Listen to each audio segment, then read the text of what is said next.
ఆటవిక న్యాయం అమానుషం అంటుంటాం కదా, ఆ పదాలకు నిదర్శనమే ఈ ఘటన. 80,000 రూపాయల అప్పు తీర్చలేదని ఒక మహిళను ఈడ్చుకొచ్చి దాడి చేసి చెట్టుకు కట్టేసిన ఘటన ఇది.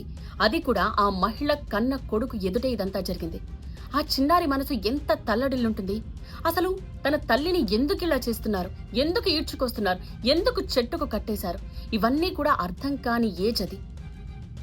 తన తల్లికి జరిగిన అవమాన భారాన్ని జీవితకాలం మోయాల్సిన పరిస్థితి వచ్చింది ఆ చిన్నారికి. తన తల్లిని అలా చెట్టుకు కట్టేస్తే ఏమీ చేయలేని నిస్సహాయ స్థితిలో అలా స్కూల్ బ్యాగ్ పట్టుకుని ఆ పక్కనే కూర్చుండిపోయాడు ఆ చిన్నారి. చూసిన వాళ్ళందరి కళ్ళు చెమర్చాయి. చిత్తూరు జిల్లాలోని కుప్పం మున్సిపాలిటీలోని నారాయణపురంలో జరిగింది ఈ ఘటన. అయితే అప్పు తీసుకున్నది ఆ మహిళ కాదు, ఆ మహిళ భర్త తిమ్మరాయప్ప.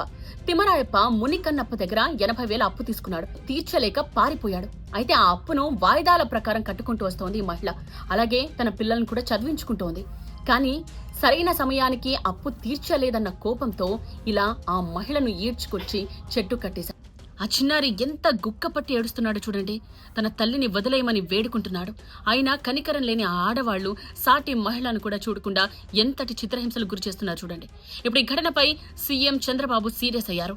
సీరియస్ యాక్షన్ తీసుకోవాలని అధికారులకు ఆదేశించారు. మధ్యనే తమిళనాడులో ఒక చట్టం వచ్చింది. అప్పుని బలవంతంగా వసూలు చేయడానికి ప్రయత్నం చేస్తే 5 ఏళ్ల జైలు శిక్ష అంటూ. అసలు అప్పు ఇచ్చిన వాళ్లే కదా బాధితులు, ఈ చట్టం ఏంటి అనుకున్నారందరూ. కానీ కుప్పం మున్సిపాలిటీలోని నారాయణపురంలో జరిగిన ఈ ఇన్సిడెంట్ చూశాక అనిపిస్తోంది ఇలాంటి చట్టాలు ఉండాలి అని.